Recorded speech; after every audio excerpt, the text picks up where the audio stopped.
Are you a buyer or seller and you keep hearing the term seller's market, buyer's market, or balanced real estate market, and you're unsure how does this affect me and my real estate decisions? I'm here to break it down for you, and this is part one of my 3-part video series where I discuss all three of these markets. So today I will be discussing a seller's market and how that affects buyers and sellers. Now, in a seller's market, we have more buyers looking for homes than there are homes for sale. As a seller, this is fantastic for you. You have buyers lining up competing for your home, which could result in a bidding war, driving up the sale price. And these properties tend to sell a lot faster in a seller's market as well, sometimes within just a few days or hours of being listed. I think now for buyers, a seller's market is not as good news for you. You're often seeing multiple offers, bidding wars, less concessions from sellers, and these homes are moving ridiculously quickly. So if you see a home you like, you typically have to get in there right away if you're in a seller's market. That's why it is so important that you have a real estate agent that actually answers the phone. So now you're like, okay, we have more buyers than homes, but how does this happen? What causes a seller's market? Now, multiple things can cause a seller's market. One thing could be lower mortgage interest rates. Typically when mortgage rates drop, we tend to see a lot more buyers come into the market thinking that it's a wonderful time to buy. Another thing that contributes to it is local economy. So say you have a strong local economy characterized by lots of job growth. Say you have factories coming into place, you have ports expanding, warehouses being built, just tons of job opportunities coming in. You wonder, where are these people going to live? The housing has not increased to support the amount of job growth in the area. Another thing that can contribute to this is seasonal factors. So people tend to not like to move in the fall and winter. I see a lot more people move in the spring and summer, but again, all real estate is local. So if you're in a heavy military area, usually when you get PCS orders, that tends to dictate when I start seeing people move then. Or if you're in an area more inundated by 55 plus, I see a lot more people move to the south and 55 plus concentrated areas. Once winter hits up in New England, they decide I can't deal with the snow anymore, take me somewhere warmer. So all real estate's local. What one place might be doing can be completely different than the other place. Now, another thing that can contribute to a seller's market is rising rent cost.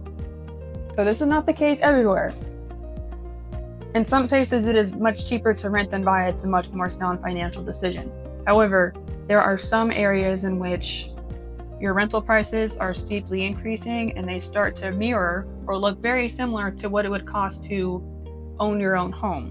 So we don't tend to see people start to switch over to conservative homeownership once rental prices increase. And this is especially difficult if you have pets, as I am seeing less and less rentals that are allowing pets. So that could also be another factor as to why people decide to buy instead. So another thing to consider as to what can contribute to a seller's market is new construction. So new construction does contribute to this. Say if there are issues such as zoning laws, high material cost, red tape, or just not many builders building in a particular area, the housing supply will remain tight in that area and it will push the market in favor of sellers. All right, so we've discussed what's a seller's market and what causes a seller's market. Now, as a buyer, you might be sitting there wondering, what can I do to improve my chances in a seller's market? So there's a few things that you can do to improve your chances in a seller's market. The first being get pre-approved. This is any market. I always recommend buyers get pre-approved. Speak with a qualified mortgage loan officer about what's your pre-approval amount, what does your monthly payment look like, and if you're comfortable with that monthly payment, because what you might be pre-approved for, that monthly payment might not be what you're looking to spend. And then also ask about cash to close. So what is it going to cost you to get to the closing table? An educated buyer is the best kind of buyer.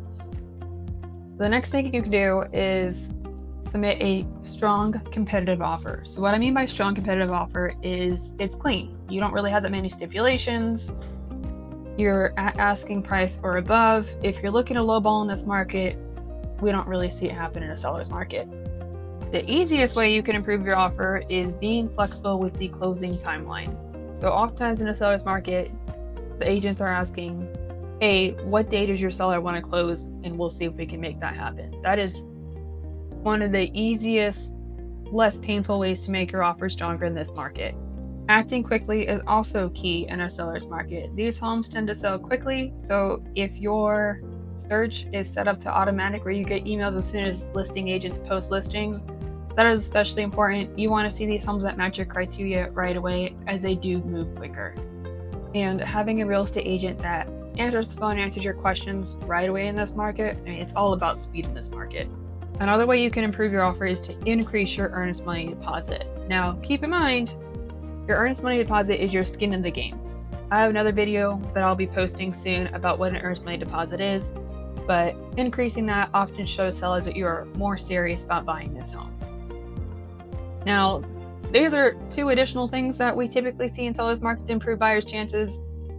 I don't really like them. I usually try to go with these last resort if my buyer's like, this is the home I want to die in, like this is it, I have to have this home. So one thing you can do is consider fewer contingencies. So contingencies are things like due diligence contingency, getting the home inspected, making sure that there's no undisclosed latent defects, checking out the cost of insurance during this due diligence period. It's so key for this due diligence period to happen. I hate when people waive this. Usually my buyers, I'm like, okay, what do we just like offer less date on due diligence? Because I want to make sure that the home they're buying isn't going to turn into a money pit or an issue after they buy the home. Other contingencies can include financing contingency, so number of days you need to get financing approval, and contingency of sale of home. Now, you might not even be able to waive your contingency of sale of home because that might be a requirement for your mortgage, or you just really don't want the risk of having to potentially carry two mortgages at the same time. Like, that is a risk. And another thing is an escalation clause. So unless you have a lot saved and you're willing to potentially not pay appraised value for the home, you can do an escalation clause. So what an escalation clause is if somebody gives you a better offer as a seller, if somebody outbids your offer as a buyer, an escalation clause kicks in, and basically you're like, I will pay this much over the highest offer that's on the table. I usually don't get many buyers that can do this. It's not really something I love to do, as I want to make sure that the home they're buying is actually worth what they're buying it for. I hope this video helped clarify for you buyers and sellers what's a seller's market. I will be releasing more videos on what's a buyer's market and what is a balanced market soon. One of my favorite things to do in real estate is educate buyers. I love having an educated buyer. I love when people are confident about their purchase, that when they go to make future real estate investments or they move, they know where they're at in the process, they know how it works, they're not completely lost or feel like they're being taken advantage of. Why I developed a buyer's guide. Working on a seller's guide, I will have that at some point out this year, but if you have any real estate questions or you want a copy of my buyer's guide, please don't hesitate to reach out. And if you're looking to buy a home in the Low Country, South Carolina area, or the Coastal Empire in Georgia, please give me a call.